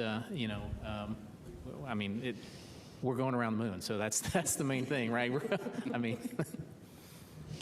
Okay, we'll take 2 more on the end here, and then we'll go to the phone. So go ahead, Jackie. Hi, Jackie Waddle, CNN. Quick question for Howard. I know Victor said that he was going to give the Cooper-Harper rating scales during the prox ops. Are you able to share those numbers? Just curious to know how it handled. And then also would love to just ask a general question about the crew, how they're adjusting to orbit. Specifically curious about the first-time flyer and whether there's any space adaptation syndrome without, invading privacy. Thanks so much. Yeah, I'm sure we can share the Cooper-Harper handling qualities. We did assessments with the simulator, and we'll do it as part of this demonstration, and love to hear that feedback. I think we got some initial feedback, like I said, but look forward to that. Yeah, definitely. But I'll let Judd answer the other question about as far as the crew members, they're doing great. There's no indication that they're having any problems at all. So I don't expect that they're having any problems. Hi, Lauren Grush with Bloomberg. Thanks so much and congratulations again. I wanted to ask about the troubleshooting of the toilet that happened on that first day. Can you just explain to us what the issue was and how they fixed it? And on a priority scale, would you say this was a number 1 priority or a number 2? So when we had always planned to wet the toilet with some water that we had pulled out of the PWD, the potable water dispenser, and it turns out, I guess, we didn't put enough in, and so the pump was not fully wetted, and so it has automatic fault detection in that if it's not fully wetted, it'll shut itself down. So once we figured out that we didn't put enough water in, we put more in there, made sure that it was essentially primed, the pump was primed, and then the toilet came right back up. I will say that in addition, a good kind of byproduct of this, while we're working through those procedures, we were able to check out the secondary vent line for the urine as well, and so that was a good. That's an alternate path. If we could not go with the primary line, we were able to bend out on the secondary line, and we were able to demonstrate that. And we didn't demonstrate it today, the primary vent line through the working toilet. So I think both lines are working well, and really happy about that. Yeah, I'll just add real quickly that I think, this is a great example of some of the procedural things as we're learning to work and live in the Orion capsule. We've got real humans in there. They're trying to live and learn, and we're gonna learn things along the way. Oops, we need to do this. We need to prime it first. This is the kind of things we're gonna get. All right, we'll take several questions from the phone now, and we'll start with Marcia Dunn from the Associated Press. Oh, yes. Hi, good evening. I have a question probably for you, Lori. Could you just or anybody really, could you talk about the stress level in mission control prior to the TLI burn? I mean, were you really sweating it there? And now that that's done, do you have any new revised numbers for the lunar flyby distance? Do you still think the Orion's going to go 4,000 miles past the moon before turning around, maybe closer to 5,000? Any new lunar distance numbers from today? Thanks. Hey, Marcia, thanks for the questions. I'll let Judd speak to what the mood was like down in Mission Control. I was actually sitting up observing the room and listening in on the loops, and everything was seemed like it was going very smoothly. They always seem so calm and controlled down there in Mission Control.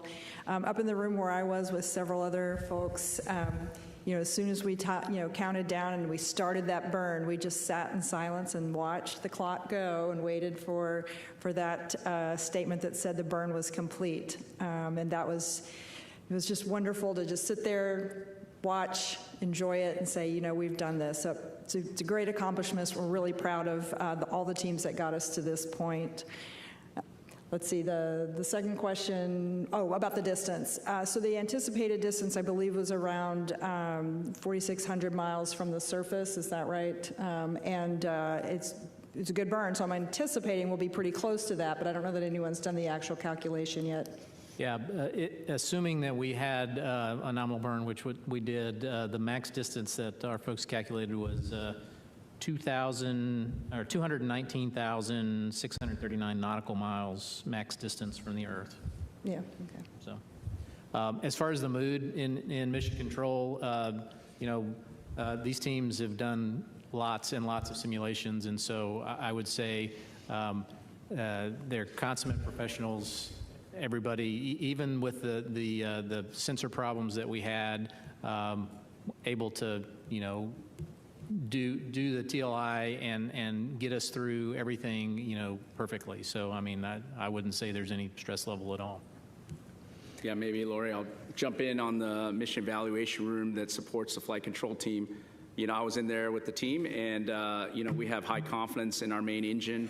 We've operated several times on Artemis I, and, of course, we operated the upper stage separation burn as well. And I'll just tell you, everybody was standing, not so much nervous, just excitement. And then in one of our conference rooms where we had a couple of GNC experts with us, we geeked out and talked about TGO, VGO, Lambda, Lambda dot, and teaching class on how these burns were calculated, what the guidance targets were, and it was really fun to listen to that while we waited for the TIG. So it was really fun. All right, our next question on the phone line is from Andrea Leinfelder with the Houston Chronicle. Hi, I have a question on the exercising. So I was watching the video when Reed was exercising, and I know Mission Control kind of started chuckling because you could see the movement. So I was wondering if you'd kind of quantify a little bit how much it was moving. I know it was expected, but I'm still curious to know how much. Also, just a technical question. Would you say that Orion was in high Earth orbit or low Earth orbit during the TLI burn, just because it seems so close to the Earth? Thanks. You want me to take that? Let's see, as far as the exercise, the flywheel machine, it's a little bit like a rowing machine. I think you saw that. I mean, are you asking, I didn't quite understand the question, like how much movement does the capsule do while we're doing the movement? Is that the question? Yeah, I don't think we saw anything that we didn't expect. Yeah, you'll see some solar array dynamics, which is expected. but it didn't perturb any of our control where we've had to make any adjustment, big burns or anything like that to control the attitude is where you would hear or get affected by those dynamics. Of course, we'll look at the data. I wasn't sitting in front of the data console today, but I just saw it on the videos that were coming down, and we'll talk to the team, but we didn't expect anything different. I asked our guidance navigation guys if there was any issues, and they said nope, didn't see any issues relative to exercise. And then, of course, we'll always look at the data and go by that, but looks good so far. Let's see, and the other question was, were we in a high Earth orbit when we did TLI? Yes, technically we were, but we were at the lowest part, perigee of the orbit, so we were about 100 nautical miles off the Earth's surface, traveling about 23,000 and change miles per hour. And so because we did the TLI burn, now that takes us out of the high Earth orbit and gets us on that free return trajectory to the side of the moon. Okay, next up is Nell Greenfield-Boyce with NPR. Hey, can you hear me okay? Thanks for having this briefing. I would appreciate hearing a little more about the water dispenser situation. It sounded like just before the burn, they were doing what they were calling like water ops, and they were bagging up water in plastic bags. Could you just go over exactly what the issues were with the dispenser and why it was decided to have backup water and how much water the astronauts actually bagged up? Thank you. Welcome back to Live Impact News out of the Artemis II press conference from late yesterday. Again, we hear they're talking about the water, right? All these little details that go into space travel for the rocket, for the astronauts, for the mission itself, for future missions to come. It is so involved. It's absolutely fascinating, and it is a genuine step towards the future for humanity here. What an honor to watch this and cover it. We'll continue to do so over the course of this mission. Now, before we take one more break, what we're going to do here is give an update on a story that we covered mostly in the first hour of this program, which is an aircraft going down in Iran, Iranian television urging citizens, if they find one of the pilots of that aircraft, to turn them in to Iranian police in order to receive a reward. And then the subsequent reporting that one pilot had been rescued by friendly forces. We did not know at the time how many pilots were in the crew total, but we had only gotten word that one had been rescued. Well, 20 minutes ago, the Associated Press with an update that this was an F-15E Strike Eagle aircraft, a variation of the Air Force fighter jet that carries a two-person crew consisting of a pilot and a weapons system officer. And so it appears as though a two-person crew was in this fighter jet, and we so far only have word that one person has been rescued. We're still going through updates. Obviously, this is a massive story. We're trying to get as much information and confirmation as we can, but as of now, that is the situation. Now, an Israeli official says that airstrikes have been halted in areas relevant to the rescue effort. That report coming from an official who was anonymous, as the operation is ongoing. So Israel suspending airstrikes as the search for the downed U.S. pilot continues. That was about 37 minutes ago that we got that information. About 20 minutes ago, the Israeli army says air defenses are being activated and residents instructed to seek shelter in affected areas as they are reporting a new missile launch from Iran. And we still are waiting for more reports on the search effort. An official says Israel is assisting with intelligence, but not active in on-the-ground rescue in that search effort for those who were in that aircraft that have not been rescued. So again, a scary situation that we are monitoring as closely as we possibly can here.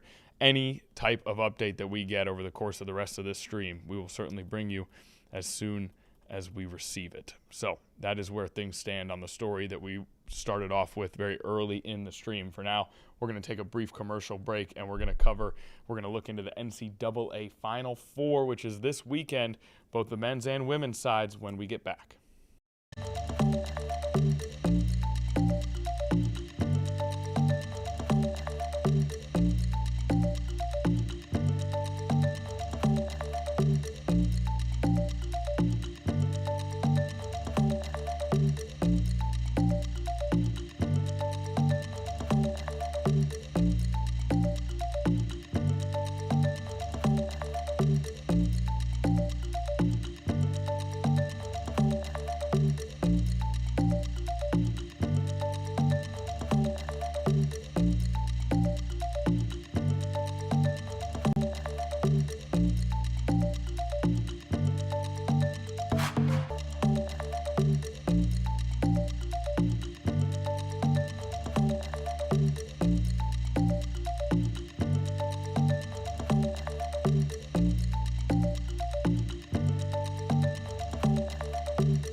All right, welcome back to Live Impact News. 2:39 p.m., 21 minutes left, not just in our show, but in our week here on Live Impact News. Let's get into it. This weekend is going to be glorious from a sports standpoint because the Final Four is happening both for men's sports and for women's sports, well, men's and women's basketball, I should say. Tonight is the start of everything. That's the women's Final Four, and at 7 p.m. is an absolute heavyweight fight on our hands. South Carolina and UConn in the Final Four, the two defining programs of the last 15 years of women's college basketball. UConn, the greatest program in the history of the sport, they stand at 38-0, undefeated, led by Azzi Fudd and Sarah Strong. Gino Auriemma, the greatest coach in the history of the sport, potentially the greatest coach in the history of American sports. If you really break down the numbers, you could make the argument they're taking on South Carolina, 35-3, led by Dawn Staley. Dawn Staley, of course, a UVA alum, and she's on her way to challenging Gino for that greatest coach label. She has been incredible as the head coach at South Carolina. South Carolina, again, those 3 losses. Now, since 2013, there have been 12 titles given out in women's college basketball. It was canceled in 2020. Of those 12 titles, either UConn or South Carolina has won 8 of those championships. Either UConn or South Carolina has won 3 of the last 4. UConn won last year. Guess who they beat in the championship game? That's right, you guessed it, South Carolina. So this is the modern women's college basketball matchup to watch, and we get it tonight in the Final Four. UConn, 6.5-point favorites, again, undefeated on the season. At 9:30 p.m. on ESPN, Texas versus UCLA. This UCLA team, not too shabby, 35-1. Texas sits at 35-3. They are battling for the opportunity to find themselves in the championship game, and UCLA's only loss on the season, you guessed it, to Texas, 76-65, way back at the beginning of the season. So this is a rematch and a chance for UCLA to avenge their only loss on the season. UCLA, the number 2 team in the country, but it is Texas that is favored by 1.5 points in this one. So the women's Final Four tonight. Get ready for some monster games here on the women's side. What about Saturday night? That's when the men's side tips off. First, Illinois and UConn, 6:09 p.m. on Saturday. And Illinois, what a run for Illinois. Not one of the heavyweights in college basketball, but they're here. They're in their Final Four. UConn, they are one of the heavyweights. And, they have been the talk of the town this week, the talk of the sport, because they took down Duke on one of the greatest shots in the history of this tournament to go ahead and win that game against the Blue Devils. So it's Illinois versus UConn in one semifinal. Illinois, a slim 1.5-point favorite. And then in the other one, the big dogs, potentially the 2 best teams in the country, Michigan and Arizona. Michigan 35-3, Arizona 36-2 for Arizona. Arizona littered with potential future pros. And again, another heavyweight matchup. It's Michigan favored by a slim 1.5 points. We've got 2 number 1 seeds, Michigan and Arizona, a 2 seed in UConn, and a 3 seed in Illinois. And again, this is a Final Four full of excellent programs here. There is no Cinderella in this Final Four. These are heavyweights, as we said. That Michigan-Arizona game in particular. UConn-Illinois should be very entertaining. UConn plays a lot of entertaining games with Dan Hurley at the helm. They won 2 titles in a row just a year ago, but Arizona-Michigan, that feels like the title game. That, along with Duke, those have been the 2 best teams all year. Dan Hurley, though, he's got a lot of magic in that UConn team, and here's Illinois, just hanging out, not taking up too much of the attention. They might slip in there and go win a title for the Illini. Now, UConn has been the story. They have been the talk, and we'll see if they can pull off something special here. And maybe win their 4th title in 3 years. That doesn't make sense. That's impossible. Their 3rd title in 4 years. Could the UConn Huskies get it done? We will find out. A fantastic weekend of basketball ahead. There's NBA games going on as well. Don't forget the playoffs are coming. The MLB has started up. The NFL draft is just, 17 days away. April, the Masters are next week? What? the most prestigious major in all of golf. We are in a special sports time here on the calendar. Don't miss it. And when that NCAA tournament is gone, there's nothing quite like it. So try to soak in that basketball this weekend if you can, if you're so inclined, if your bracket is still alive. Don't forget to watch, and please do enjoy. Now, we're going to bring Nia Campbell back into the fold here. I mean, well, she's been here the whole time. Let's be real. She's been keeping this show on track. But now she is going to take center stage here for a very special segment, a very special guest in the house. People's producer, Nia Campbell, what do you got for us? All right, so for today's headlines, let's start by rolling our video. Let me cue it up. Today's headlines. This is every Friday at the end of the show. We're going to try to do some major headlines that are a little more pop culture themed. I have not seen these yet, so I'm going to learn some things here today. Nia, can we introduce our guest? Yes. We have Paige in the studio with us. Paige in the studio. A pop culture icon around these parts. Hello. Forgot I could talk. Our resident TV critic, our resident movie buff. Yeah. Champion of lore. Lore. Massive, I love lore. massive fan of the San Antonio Spurs. Okay. All right, I'm sorry. Now, go ahead. All right, so our first headline we have this week is the release of the Super Mario Galaxy movie. In the film, Chris Pratt is back as Mario and Charlie Day as Luigi, joined by new voice cast member Donald Glover as Yoshi. Anya Taylor-Joy returns as Princess Peach, along with Keegan-Michael Key as Toad. On the villain side, we have Jack Black is as the voice of Bowser, joined by Benny Safdie as Bowser Jr.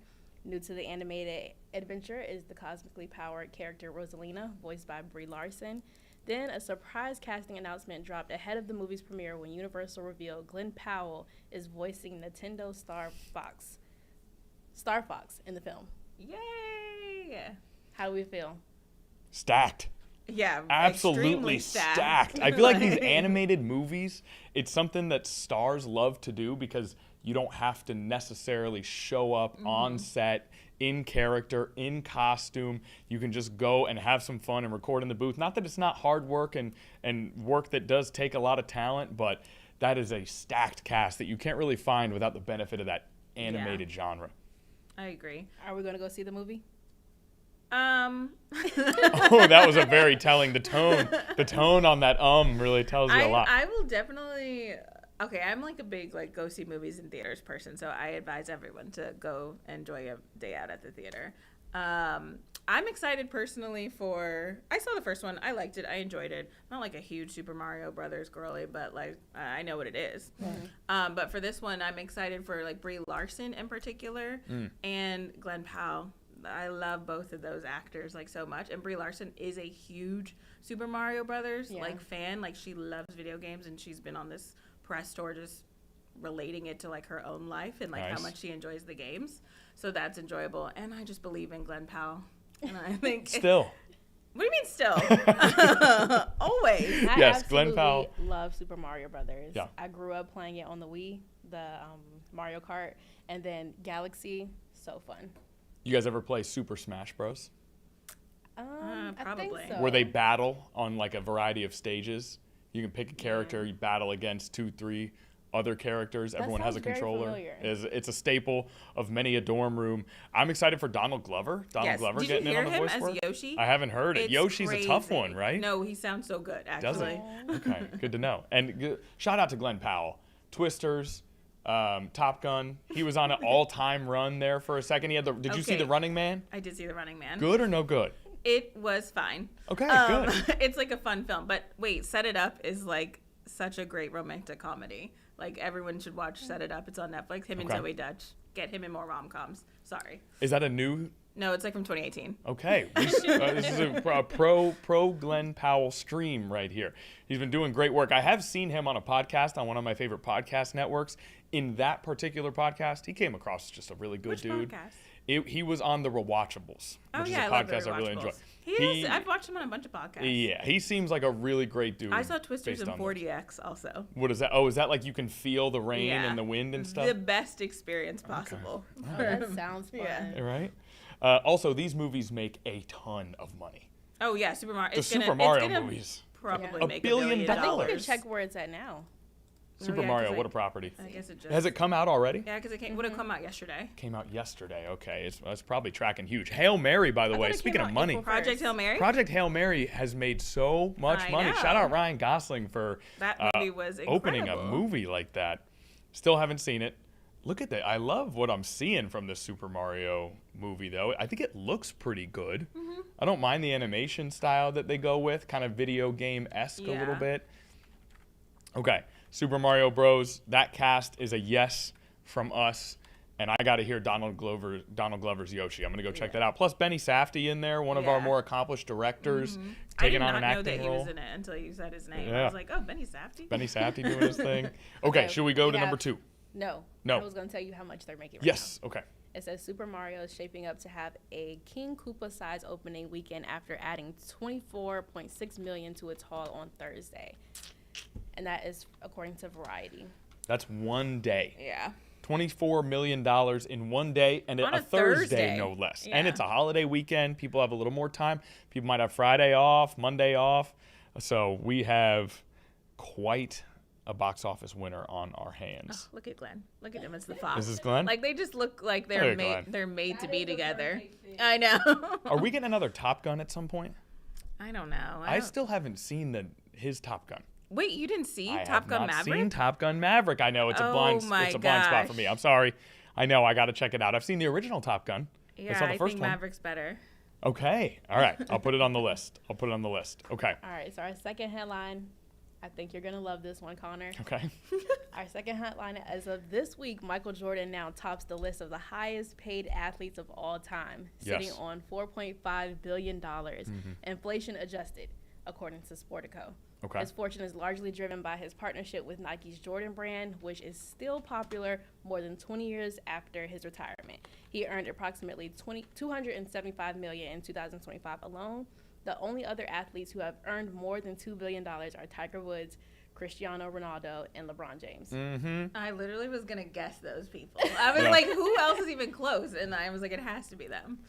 I mean, I'm not zero surprise. Yeah. I mean, Michael Jordan is the greatest commercial athlete that we have probably ever had in this country. His deal with Nike, groundbreaking. He didn't just say, I'm going to wear your shoes and you can use my likeness. He said, I want a piece of this. I want ownership. Now, 2026, that's a little more normal, right? But back when Michael did it, guys didn't do that. That wasn't a thing. This is not just a basketball genius, but somebody who understands the world in ways that have allowed him to become the greatest at what he does. And so I'm not surprised at all. Isn't there a movie about that? Air with Matt Damon and Ben Affleck. I love Air. It's just a fun watch, and it'll give you an idea of how groundbreaking this was, the whole process of him starting with Nike. You said $275 million just this year from just Air Jordan or in general? 2025, and I think just from the brand. Just from the brand, $275 million, the greatest shoe brand in the history of feet. Very, very impressive stuff for Michael Jordan. He now owns a NASCAR team, which has been on a hot streak to start the NASCAR season. I think he owns a bass fishing team. So Michael Jordan. Do you own a pair of Jordans? I do own a pair of Jordans, actually. Which ones? I own a pair of pink 5s, gifted to me by a friend. I used to own some Aqua 8s. Actually, but the Aqua 8s went to a sneaker grave. I wore them out. But a friend of mine did gift me some pink Jordan 5s that are one of my most prized possessions. I'll break those out every once in a while. I have 3 pairs of 1s. Okay. That's it. What kind? Give us the color schemes. Red, white, and black. Classic. Green, white, and black. Super classic. Blue and black. Blue and black, I like it. And you can switch the colors of the laces. Ooh. Oh. Now, can I point out something interesting on this list? Okay. Number 6 is Arnold Palmer. Is that? Go ahead. Arnold Palmer has passed away. Yeah. He passed away a few years ago. He's one of the great golfers of all time. And of course, maybe for someone who is 15 years old, you say Arnold Palmer, they don't think of a person, they think of a drink. Yeah. And so Arnold Palmer is still sitting there at number 6, $1.85 billion. Is that because of the drink? The drink is part of it. I mean, he also was an incredible athlete, a fantastic pitchman. Number 5? Did we do number 5? Number 5 is Lionel Messi, very close to $2 billion. 1.99, very, very close to $2 billion. So yeah, very impressive stuff. No women. I feel like LeBron James. That's a great point. Let's see if It's the highest paid female athlete. And this speaks to the pay gap being yeah. unfair in more parts of society than we even realize. I'm waiting to see. Number 40, I'm seeing, 40. unless I miss someone, I'm seeing at number 40, Serena Williams, $680 million. Yeah. Serena Williams, the greatest tennis player of all time. You can make the argument she's the greatest men's or women's tennis player of all time. Okay. And she sits at number 40. So hopefully in the future, women's sports is on a hot streak right now. And maybe in the future we see Caitlin Clark on that list. Maybe in the future we see Angel Reese on that list. So we're hopefully there Coco Gauff perhaps on that list if she can go win some more majors. So we'll see where what Coco Gauff where likes? that goes. Heated rivalry. Sorry. Okay. Heated rivalry? Coco Gauff is Just a a big little fan. random nugget. Oh, Coco Gauff loves heated rivalry, learning new things. But Michael Jordan, money. Just at the top of that list, and at the top of that list by more than $1 billion. That's crazy. Way out ahead. I mean, Air Jordan, he owns a piece of Air Jordan. It makes sense. And it is the sneaker company. And then LeBron, Cristiano, those guys are still playing. LeBron James is still playing, and you got $2 billion on here. So there is no limit to how high that number can go. Okay, should we go to our last 3? headline? Yes. It's a sad one. It's a bittersweet headline. Oh. This is not really a national headline, but a local headline for sure, and one that means a lot to us and the viewers we serve daily. We're not saying goodbye, but we are saying see you later, and good luck to our good friend and colleague who helped us launch this very platform, Eugene Daniel. So I want us to all go around and quickly share our favorite Eugene Daniel memory. Oh. Somebody else go first. So for me, he did what I do on this platform, and I just learned an incredible amount just from watching him do his work, and just the way he carries himself, his dedication to the work, his availability and kindness as a coworker. Just watching him do this is the only reason that I am even able to do it. But in terms of a specific story, there is a charity event that is held twice every year. And I got a call out of the blue that was, hey, would you like to host this charity event? And I had never done it before.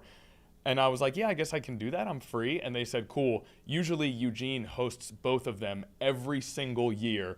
But this year he's going to be on vacation for the first one. He's still hosting the second one. And so for me, I thought I was doing this awesome thing, waking up early, hosting this charity event. And then I learned that Eugene just does it twice every year, doesn't say anything about it, doesn't ask for any credit. He just does it. And then, of course, when I got to said charity event, there wasn't a single person I talked to who didn't say, we love Eugene. Oh, Eugene's the best. Tell him we said hi. So it's been an honor to work with him. Really enjoyed it, and an honor to kind of be a part of this platform with him, and really excited to see what he does next. Yeah, I think for me, there's so many that I can touch base on, but I'm going to try to keep it quick and brief. My favorite memory and the one I will miss is every day Eugene comes in and he gives me a hug. Aww. And I think that started after my dad passed away and I was having some rough months. And then he gave me a card, a book on grieving as an adult. And then, he will always just come in, check on me, see how I'm doing. It started as a handshake, and then it turned into a hug. He's so sweet. I guess I will just say, me and Eugene actually started very close to the same time. We started within a couple months of each other. So my experience at the station, I don't know what it's like to work at the station without Eugene here. And it's going to be different, but he was also my first anchor as a director. He was on the weekend, we were on the weekend together, and we used to always play Wordle after the show. We would literally come over to our desk and play Wordle together. But every time I see him, he just always asks me how my family's doing, and asks because he's met my partner. He always asks about them, and he's just very thoughtful man, and a great friend, and a wonderful employee. Oh, we're going to miss you, Eugene. Yeah, we are. We're going to miss you, Eugene. I think thoughtful is such a good, everything we all kind of said really speaks to how thoughtful Eugene is. I remember he came in here one day, we were just about to start, and he gave you a hug, and he was like, sorry, I almost left. I had to turn around and come back in to make sure I gave you a hug. So he really, a very thoughtful guy, awesome coworker, a great friend. And again, can't wait to see what's next for Eugene Daniel. So Shout out to Eugene. Thanks so much for being a part of our lives, and good luck with whatever's next for you. That'll do it for us here on Live Impact News on this Friday afternoon. For Nia Campbell, I'm Connor Reel. We hope to see everybody on Monday. Have a very happy Easter weekend, everybody.